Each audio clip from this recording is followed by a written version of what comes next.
everybody for coming tonight. It's great turnout. I'm glad everybody showed up. Yeah, I just want to take a couple minutes because I'm going to be discussing in brief the latest data in terms of exercise and the immune system. We all know that exercise is good for you. We all know the basics, right? Basically, the common wisdom is this. If I had a pill that I gave to you that helped you reduce your risk of cardiovascular disease, helped you sleep better, helped you reduce your risk of heart failure, helped manage your stress, helped the duration of your colds, the duration and frequencies of your cold, helped you with a better sex life, right? Then you would be, wow, that's a remarkable thing. Like, where can I get that, right? That all comes contained in the pharmacopoeia that is innately in your body as a result of training and exercise. Those are at least the documented ones, and there's more, right? There's a lot of data saying that it helps prevent certain types of cancer, right? Specifically breast cancer, uterine cancer, lung cancer. So there's all sorts of data out there about what exercise can do for you, and they're finding out new stuff all the time. But I wanted to just kind of focus on what it does to the immune system in basically three categories. One is the lymph system. And maybe some of you are already familiar with this, but the lymphatic system is basically the system that scours your body, picks up a lot of toxins, and then helps eliminate those toxins. You have lymph nodes, you have lymph glands in your body.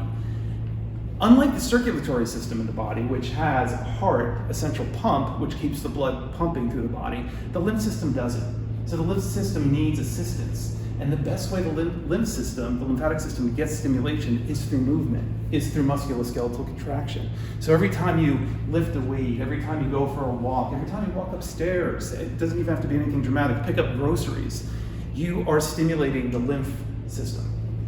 And if you are, God forbid, immobile, the other way you can stimulate the lymph system is basically through massage, right? So that's your other option if you can't exercise.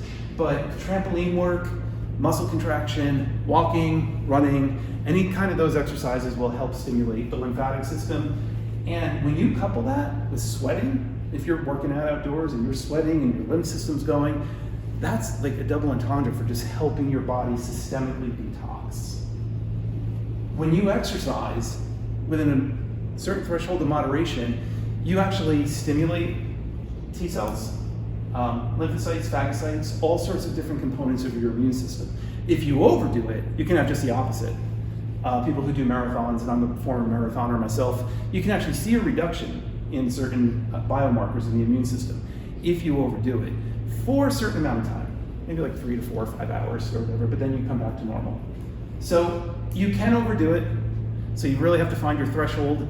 Too much exercise without enough recovery and without nutrition can have a point of diminishing returns. It can actually do systemic damage to you. But we're talking about you would have to go to real extremes to experience that. So that was one area, the lymph system. The other area is what we know about the muscle as an endocrine gland. So this is data that's really emerged within the last, let's say, 10 to 15 years.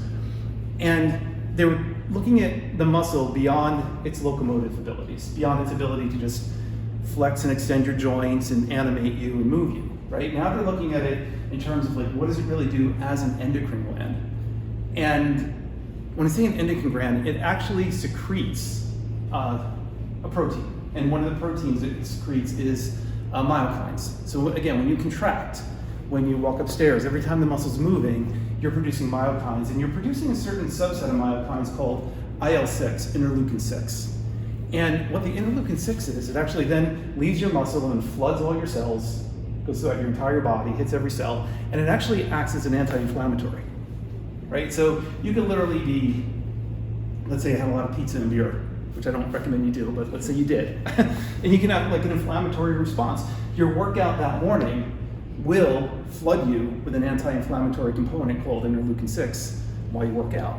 If you're under stress and you have a lot of inflammatory reactions just because of emotional stress, working out will again flood each cell with interleukin 6 and act as a anti-inflammatory, and a very powerful one, not just a moderate one, but a very, very, very powerful anti-inflammatory.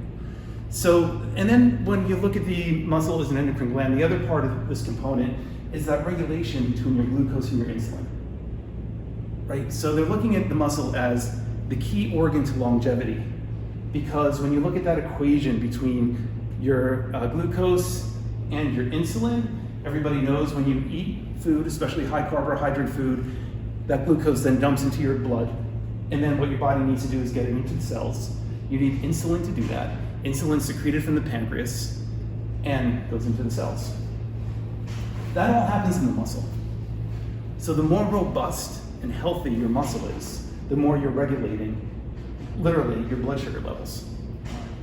So a lot of people, the common wisdom for the last 30 years, because I've been in this game for a while, was always, we have too much body fat. And that's true, right? So we had a way of measuring that. You could actually go on one of these devices and say, okay, you're a certain percentage of body fat, blah, blah, blah. Now they're looking at it very differently. They're not looking at it so much as over fat as it is under muscled, right? So they're trying to figure out, okay, we have the biomarkers, we have the parameters of fat. We don't have the parameters for, what's a healthy amount of muscle to have on you, right? They're trying to tap that in, based on your age, your height, your gender, your level of activity, all that stuff. And I hope within the next 5 to 10 years they do, knock down those measures. Because when you focus on the muscle, the fat over a period of time just takes care of itself. Because if you have enough healthy muscle on the body, the chances of becoming obese are greatly reduced, and the chances of getting diabetes, obviously, they're greatly reduced, right? Because all that churning, all that focus, all that processing of glucose and insulin all happens in the muscle.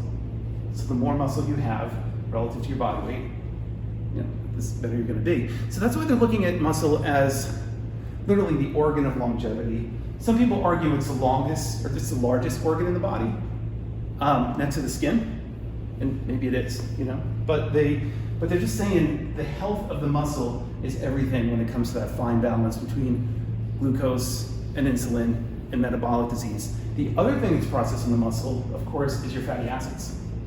Right? So when you have fatty acids from the meal you eat circulating in the body, that all gets burned up in the muscle as well, right? So you have blood sugar regulation, insulin regulation, fatty acid regulation, all primarily, coalescing and happening in the muscles. And when I say the muscles, I mean systemically the muscles. Your quadriceps, your hamstrings, your pecs, your glutes, everything.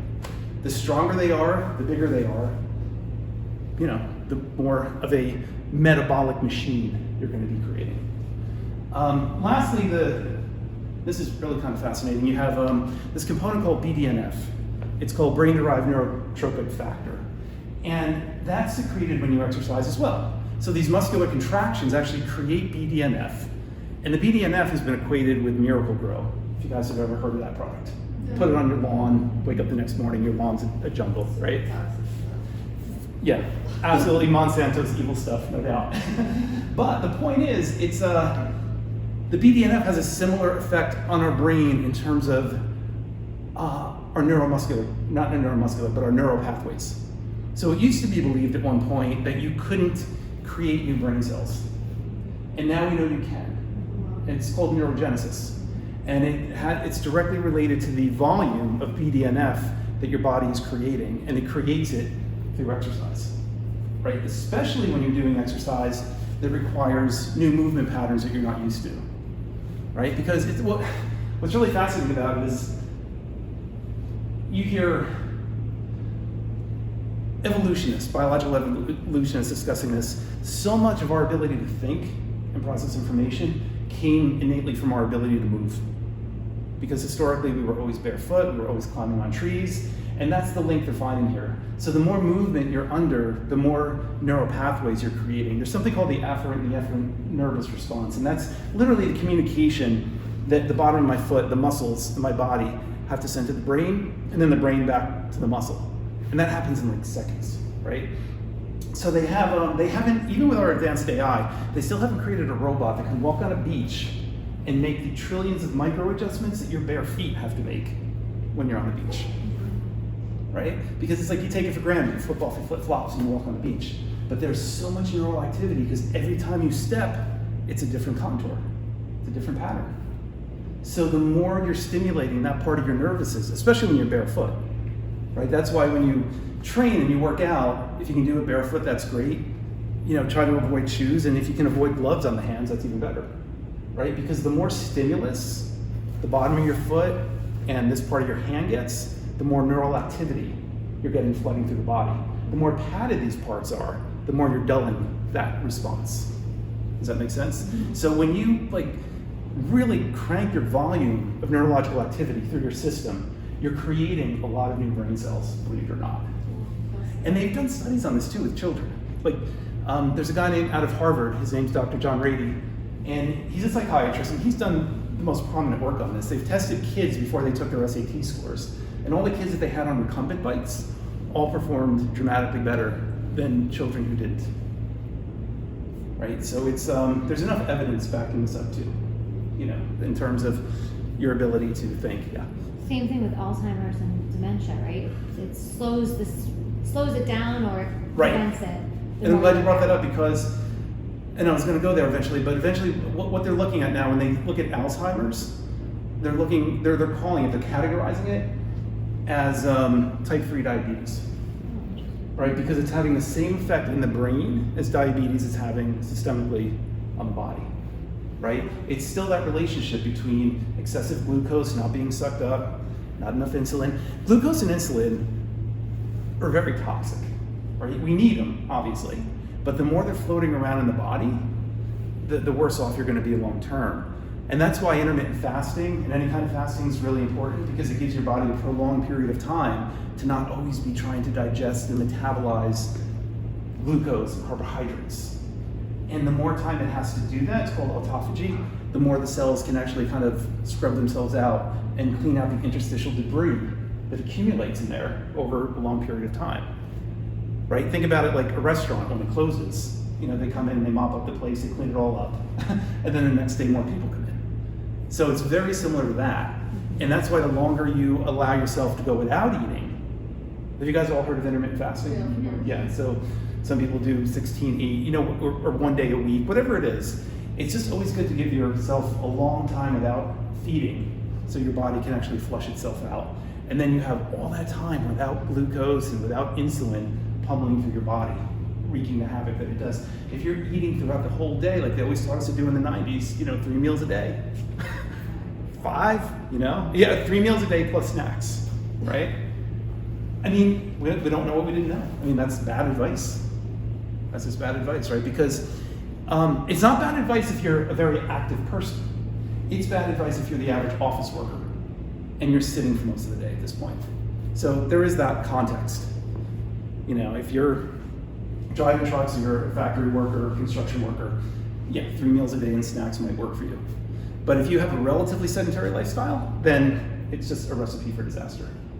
Because you're not moving, you're not contracting the muscles, and you just have all that glucose and insulin building up in the body. So those are the 3 points I really want to hit. It was the lymphatic system, the muscle as an endocrine system, and the BDNF.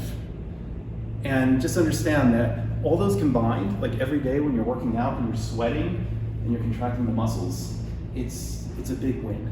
And it's a big win for you immunologically, and it's a big win for you metabolically, long term. Any questions? That's great. All right. Yes. Awesome.